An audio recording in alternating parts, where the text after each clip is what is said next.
I want to talk in this brief video about our course, Diversity 1101, and what I call our modern muddle. Why a diversity course? It seems that in our culture of today, our common culture, there is some questioning about why we have to study things like diversity, slavery, and other issues with which some people evidently find uncomfortable. And this video is an answer to that question. First of all, let's take a look at some things to consider. This question seems to be rather odd to me. The United States has always been, and has increasingly become, a nation of nations, a nation of immigrants, with an increasing variety of ethnicities and identity groups. That's just the reality.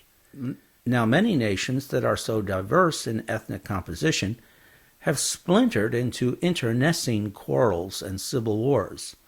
All you have to do is look at the Balkans around Greece, and you will see that there has been eternal violence over there because of their sectarianism and diversity.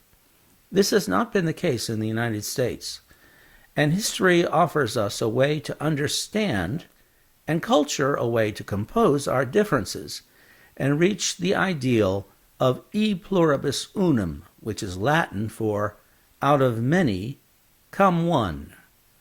This is our ideal. We want one nation, but we want at the same time to be a place of diversity where diversity is valued. Why wouldn't a diversity course be helpful in helping us steer clear of the fate of the Balkans? Now, I'm an historian with 38 years teaching experience and a PhD.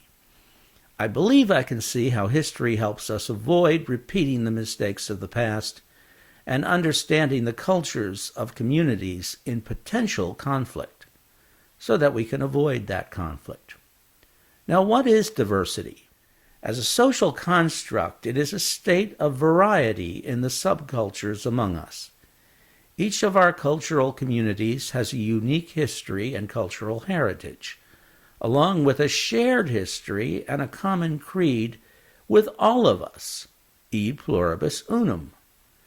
Consciousness of diversity is consciousness of reality.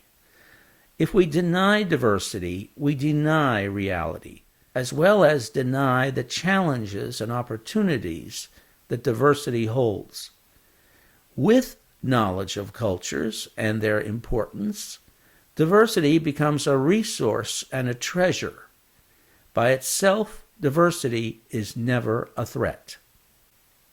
Diversity is also more than a buzzword. While some foolishly imagine diversity to be some kind of flashpoint, and others seem to be determined to make it one, diversity is really just a reality and a resource that we should value.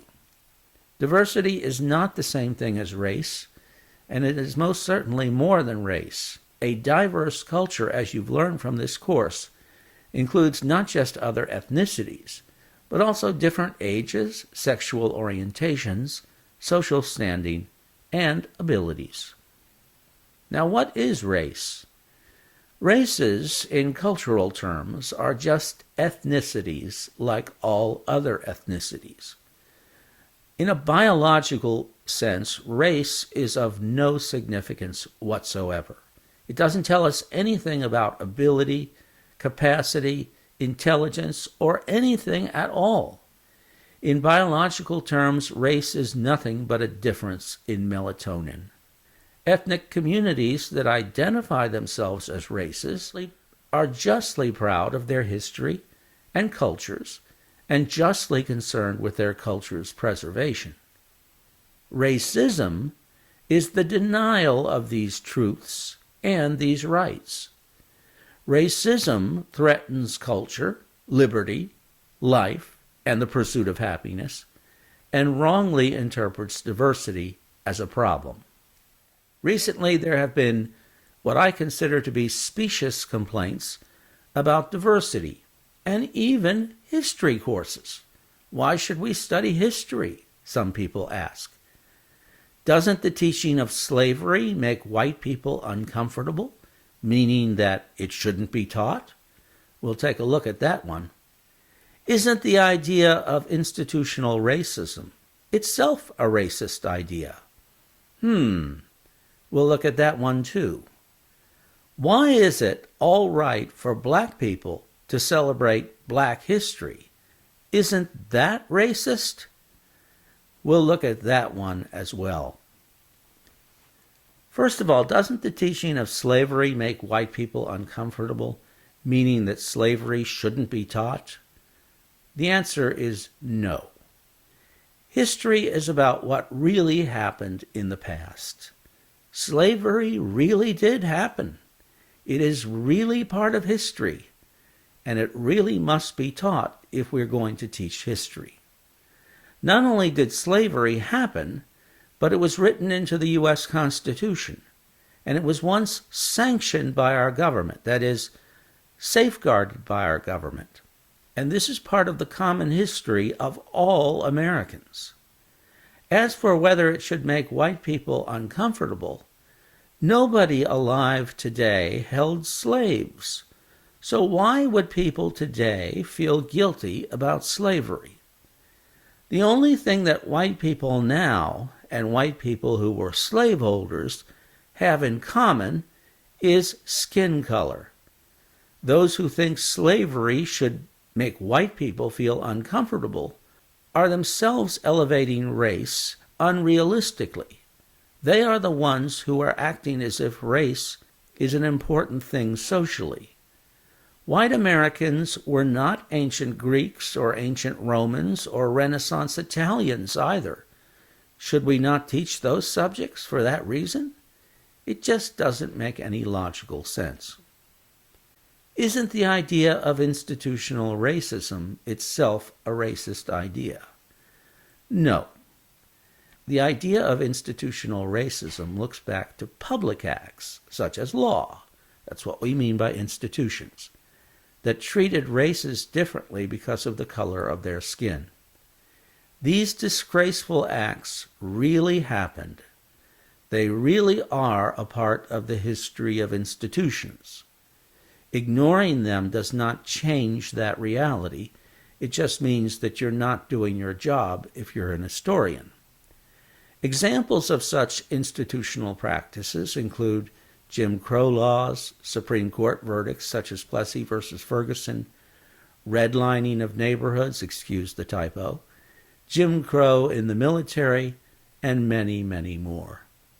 There is no statute of limitations on the subjects of history.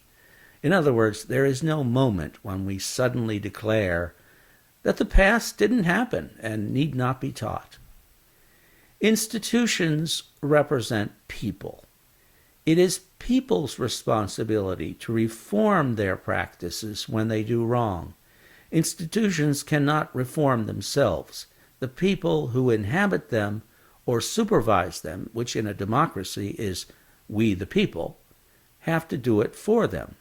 These practices must be known before they can be reformed. Why is it all right for black people to celebrate Black history? Isn't that racist? No. Let's think about this for a minute. Much of Black history is the history of discriminatory treatment of African Americans because of their race, for example, slavery. While racist ideas are nonsense, the history of anti-black racism is all too real. It's part of our real history. We must teach it as a result. White people were never targets of racist treatment themselves because of the color of their skin, and so there is no such discriminatory white history to talk about. That's why we don't have a subject called white history. In telling the history of Black history, we commemorate the terrible injustices that really happened in history. And we say never again, partly because we remember this. And we celebrate the resilience of Black communities in Black history, also because that is a real part of our history, thank goodness. And yes, Black history is a part of the history of all of us. History finally teaches us lessons. Black history is an amazing story, much of it hitherto suppressed to the detriment of people of all races. This thumb down handprint really ought to be a thumb up, because history teaches us lessons, however unhappy, and black history is a history well worth remembering to the advantage of us all. Thank you for watching.